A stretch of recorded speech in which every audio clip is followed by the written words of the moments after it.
We are Steve and Jill. Together, we've been buying and reselling land since the 90s. Our data-centric approach leaves our buyers asking, how can you sell it so cheap? Here on the Land Academy Show, We answer that and more. Steve and Jill here. Happy Friday. Welcome to the Land Academy Show, entertaining land investment talk. I'm Stephen Jack Butala. And I'm Jill DeWitt, broadcasting from the Valley of the Sun. Today, Jill and I talk about, well, it's Jill Friday, and she's going to talk about how to talk to a seller. Sounds trite and silly, especially to a data person like me. Because people like me, well, how to talk to a seller, this is how you talk to your seller. Hello. What do you got? I'd like to sell. Yes, I got your letter, and I'm wondering if it's legit. Yeah, come on, you're talking too slow. Let's Hurry go. up. That's not how you talk. I sent out 3,000 offers. Hurry it up, ma'am. Hurry it up. Come on, lady. You want Get to to sell the or point. not? Going to the bar. I'm on my way to the bar. You want to sell or not? Just sign it and send it in, would you? That's not how you do it. Before we get into it, let's take a question posted by one of our members on the landinvestors.com online community. It's free. It's so funny. It's just really funny. There's a reason why we don't let you talk on the phone. That's totally true. Wait. Truth time. Like our phone ring in our office back when we had an office, and I get excited. I'm like, "Ooh, let me answer." And Steven's like, "Get me away! Is it still ringing? Why am I hearing ringing?" That's my exit. Steven's like, "See ya." You've clearly forgotten to subscribe to the Land Academy YouTube channel, but please do so now and comment on the shows you like. Right. You would also sneak over and go and like close my office door. Yep. Like, here they go again. I have 30 minutes of peace. Jill's talking to a seller. That's funny. All right, Jeff wrote, I was sharing yield data with another member here. I can't remember who. And we figured out that his yield was so far off because he was using an employee to handle the incoming calls. Ding, ding. I'm set up differently from him in a lot of ways, but I still worry that handing off my least favorite part of this could ruin it. Yep. Jack and Jill talk a lot about the benefits of doing this as a partnership, but I'm not looking to give away half of the pie. I did. So I would only consider having the Jill work done by a paid employee or a VA. That's okay too. This is all you. Oh, so honestly, I got pure luck with Jill. Well, we didn't have to make this a partnership. You chose to do that. So there's probably people out there. There's lots of people out there that would, the way it worked out. Yes, we are partners in every way you can imagine. So, Mommy, what does Miss Jill Lee mean by that? Mommy, I want a partner. Can I have one, like Miss Jill? So. Anyway, oh no, but if your kids are in the back seat, Jill's imitating them. She doesn't talk like that at random. Could you imagine? No, that's true. So all right, but I understand that. I would not go into this with that intent myself. If I didn't know you, let's back up. I'm this person. I'm not that good on the phone. I need someone that's good on the phone, or I'm doing it, and I'm okay on the phone, but I could be better on the phone, and it's something I don't like to do. I would be searching and finding someone. I wouldn't make them a partner. Maybe give them a percentage on what they bring in or something like that. That's motivating, because someone like me who has a sales background, like just because that's all they know and they're good at it, they are motivated. They might be, like I am, motivated by money. And so giving them a percentage is not nuts, but you don't have to give them 50%. Don't even worry about that. We have a very successful Career Path member who structures it like this. He found a person like Jill and said, for every deal that he pays for everything. Mm-hmm. She didn't put a dollar in. Mm-hmm. And so for every deal, he says, we need to buy this at $30,000. She goes and buys it. Mm-hmm. And from there, he's off. He's done from there. And she goes and sells it for 80 or whatever the number is, and he pays her 25% of everything. Yeah, something like that. And it's per transaction then, by the way. Yeah, it's per transaction. And then it's not, they're motivated. There's no salaries or any of that. Exactly. So there's a lot of ways you can do this. You could also seriously, I would totally consider having someone in your office learning from you and then answering the phones, and just that's their job. And then there could be a salaried position if you don't want to give up that much of it, and make it a little bonus on the stuff that they sell, because they do get a salary. There's just depends on what everybody needs and wants, and Look, I wouldn't go into this with a calculator first. Correct. I would go into this first trying to find the right person. Correct. And ask them what they want. Correct. I'll tell you what they're not going to say. Oh, I want to be your partner and I want 50% of this company. They're not going to say that. No well, if they one would do, ever they're the say wrong that. person. That's right. Oh, truth time. We were going to do this a couple years ago. We were going to spin off our land company and run it a different way. This is many years ago. And we had some friends of ours who had time. He was a data nut. He wasn't even going to really be involved. It was her that was going to be involved and really help me. She sat me down and told me what the percentage was going to be with this new company that you built up over 2 decades. And then she was going to get involved with this here, and how she deserved half of it. And I'm like, that was the last meeting we had. Yeah. Not kidding. And it was in our office, by the way, in our conference room. And she's telling me how this is. I'm like, well, and we're done. Yeah. Didn't happen. There's lots of ways. Some people are just addicted to negotiation.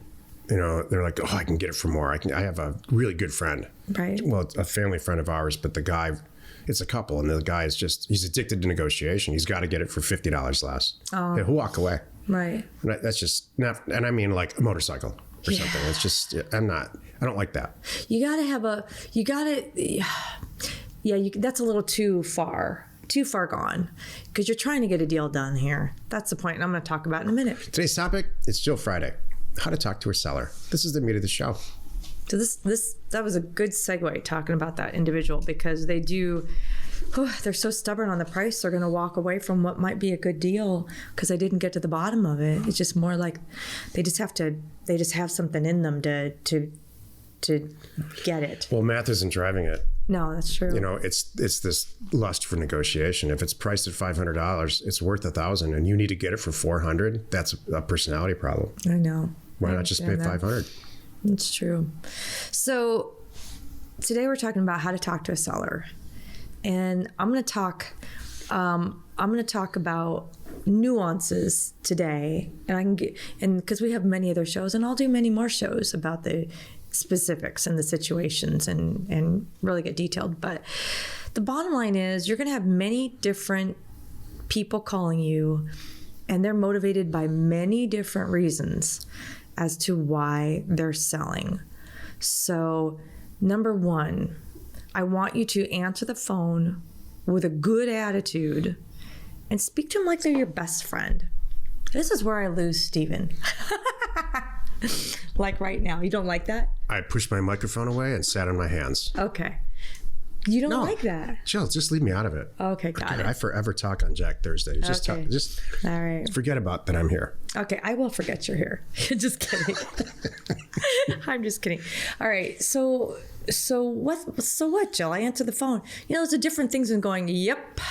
When you answer the phone, seriously. This is good stuff, actually. It really is. People do that. Like it's the call just comes in and you're like scrambling or whatever it is. You're not ready.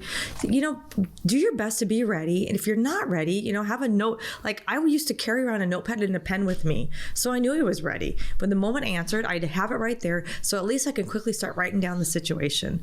So have a good attitude and speak to them nicely. That immediate thing sets the tone for how the whole rest of the transaction is going to go. If you are a jerk when they call you to sell your property off the minute, do you think that they're going to work with you on this? Probably not. You pissed them off right away. You might have pissed them off when they got your letter. So don't add to it. Don't make it worse. Have a good attitude and really talk nice to them. When I say nice to them, really go, ask them about their day. Ask them what's going on. Do you live nearby? There's so many things I'm going to talk about, that you're going to uncover here. That's really going to help you talking to a seller. So that's it. 1, 2, listen. I can't tell you how many times we're sitting on our Thursday member call, or I get properties submitted to me for deal review, and I've never spoken to the person, but I'm looking at the facts here and I'm thinking, something's going on. There's some situation. What's really happening? Why are they selling? Nobody knows why. And there's some driving force here. I can see it. I can see it in the deal. So I'll write, and you know who you are because I've written notes back to you saying, from me to the deal manager, what's really going on? Why are they selling this and not this? Why are they see this is a profitable thing? Whatever it is. So you've got to get that out of them, and you can do it in just a few minutes on the first phone call. And again, that tells you how this is all going to play out. My sister and I we had one the other day where, it's this guy selling these 2 properties now he was trying to sell. And a lot of it is his sister has a property next door. They're not speaking. And he's now wants to get rid of it. And he's so unhappy with his sister. He doesn't want to sell it to her, which is the likely person. Can I stop you just for one second? When you uncover a situation like that, that's non-financial or non-economic, sister-in-law, sister, ex-wife, guy want to move, that this is what you're trying to uncover by sending this mail. So, and Jill, I don't know if it's intentional or unintentional, but part of Jill's MO is to uncover why they're selling it. And any of those social reasons are great reasons to get a good bargain on property. Well, not only that, when you listen to this too, you might uncover things that are deal killers. Oh, I couldn't get a well done. I couldn't get this done. Think about it. The county wouldn't let me do what I wanted to do. So you need to hear that stuff because it's going to make a decision on whether or not you buy it or what price. Nobody else around here wants it. So you sent me this letter. I'm going to call you. You're like, well, okay, the neighbors don't want it. I need to think about that. What's the problem? I couldn't build a house I wanted to because it would cost too much. All right, well, that's going to make a difference when I try to sell it because the slope is so great or whatever it is. You're gonna get all kinds of information, and that's just something I watch people missing that. They're just so about the facts. And then the third thing is you're striving to get to a number and get on the same page with some number. And when I say number, I mean a sales price. And then your job is to decide if you want it at that number. So the whole goal when you're talking to these sellers is get all the information that you can. Again, you're trying to find out why they're selling, how motivated are they? Do they really want to sell? There's a lot of times too that people, we had one the other day. I said, we talk about this in the Thursday call, and I can hear when you're presenting a deal to me, I can hear what's going on. Me too. I can hear the seller going, all right, you talk to me into it. Yep. Fine. I'll sell you this one, but I'm only going to let it go for $80,000. Yep. This guy doesn't want to sell. It doesn't need the money. He's like, you kind of wore him down and he said, sure, I'll give you this. And it's a make me move number. So you should be done and long gone and not even thinking about it when it's that versus some of the other situations that we were talking about that come up. Like, I inherited it. My husband just passed and I'm so distraught. I need the money. I need to pay for his stuff and we're clearly not going to build our cabin there now. I got to get out of here and I got to do it fast, and they're excited to talk to you and you're helping them. So the whole goal here is, you're striving to get all the information you can and get to a number that you guys can agree on. So maybe the number is a number that you sent the offer on. They're like, they get it and they're excited. What's the next steps? What do I do? I'm so happy. Or it's like, shoot, that number is nuts. 20,000 is ridiculous. 45, I do, whatever it is. Your goal is to get whatever their bottom number is, get it out of them, and then you go off and see if you can make it work. That's it. Don't start getting excited too and doing your stuff before you get that number. And you can do all of this in less than 5 minutes on one phone call. It doesn't have to be an hour.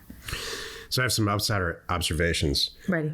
If you accomplish this, as Jill's been doing for decades,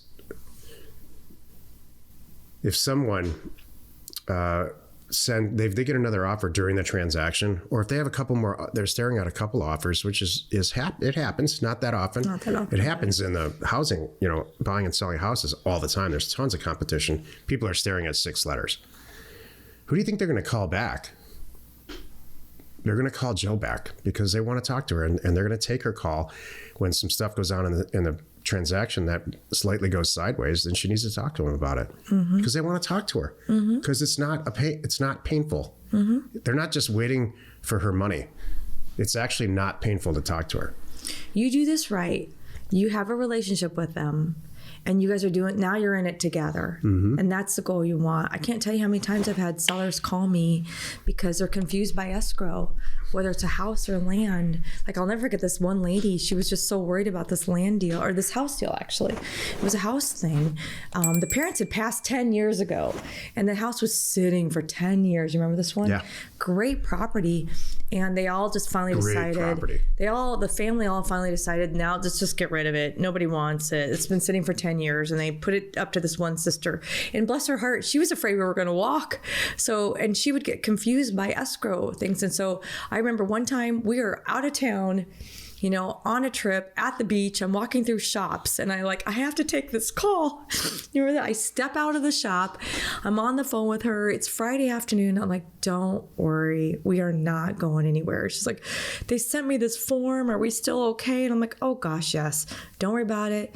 I'll be in my office on Monday. I'll help you fill it out then. We'll go through it together on the phone. I'm not going anywhere. The money is set aside. We're going to get this done together. And she was like, oh, thank you. That's all they needed. So you develop that relationship with them. And like I said, you're doing this together and everybody's happy. They're going to say, thank you for helping me. Thank you for making this easy. Thank you for making my family getting paid out. Yeah, I know I could have gone with an agent and got more money for it and done 18 things. It was worth it to me to not have to go through that crap. Let me drive this point home. It's really important. We spend a lot of time talking about data and finding places to send mail, and that's all my stuff. And my stuff's easy. You know, once you get the hang of it and get used to the tools and replace the tools when they're needed and you troll for environments and you get the mail out, I'll give you, my job's easy. What Jill does is imperative. If I screw a lot of stuff up, she still can fix it and does. We had a person in one of the career paths that said, I don't get it. I'm sending out all these properties, these mailers. We're getting all this activity coming back. I don't understand why we're not buying any property. Something's wrong with Land Academy. Yeah, and it's not. Here's what happened. No one was answering the phone. All this inbound, they were getting voicemails, they were getting emails and all kinds of inbound correspondence, and they were sending emails back saying, great, we do want to buy your property, thanks very much. And no one picked up the phone at all. And so they weren't doing any deals. And it took a couple of weeks in Career Path because these people owned other businesses. They own other businesses. So that's the way they were apparently getting away with running those other businesses. And I don't know. Yeah. And so I finally got through to them saying, Jill got mad in a good kind of mad Jill way. And said, look, you're not hearing us. There's deals there. You are not hearing us. There's 10 deals on your desk right now. You're just not picking up the phone and befriending these people and walking them through the transaction, holding their hand all the way to the end until they get paid. Right. Exactly. This is really, really an important, imperative part of this business. And it gets downplayed. It gets put in the shadow of all my technical stuff often. And I don't do it intentionally, but it's really important. Thank you very much. That was a great way to end this. Happy you could join us today. 5 days a week, you can find us here on the Land Academy Show. Join us next week for another interesting episode. You are not alone in your real estate ambition. Thank you. That was really good. How you added. It's a good talk. Yeah, it is. It's important. It really is. Once you get them talking, you can add money, you can take away money. People freak out about that. I did it all wrong. Everybody was mad. So what? Find out what their bottom number is, and maybe you come up a little bit, and you still get some great deals. Yep. Maybe you did go in too hot. Yep. Maybe there's something else going on. You got to talk to them and find that out. Or heaven forbid, I talked to somebody recently. I'm like, what happened? They're like, oh, I overpriced. Everybody loves me. I'm like, oh shoot. Well, here's the good news. You got so much, so many sellers you get to dig through. I said, so dig through, find the ones you love, and then go back and talk to those people and just say, Shucks. I know you're excited about my $48,000. I'm sorry. I meant $28,000. Yeah.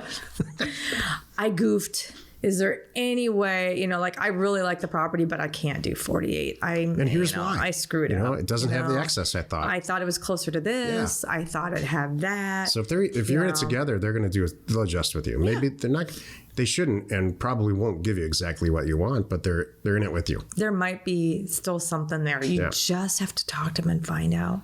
So good. Thanks for tuning in. We hope you find our content valuable and we appreciate your support. If you haven't already, you've heard this before, please check out our YouTube channel and hit that subscribe button. We are Steve and Jill. Information and inspiration to buy undervalued property. We hope you find our content valuable and we appreciate your support. If you have not already, please check out our channel and hit the subscribe button. And your comments and suggestions help us to create the content you're here for. Hitting the like button helps to support our channel's algorithm and gauge your interest for future shows.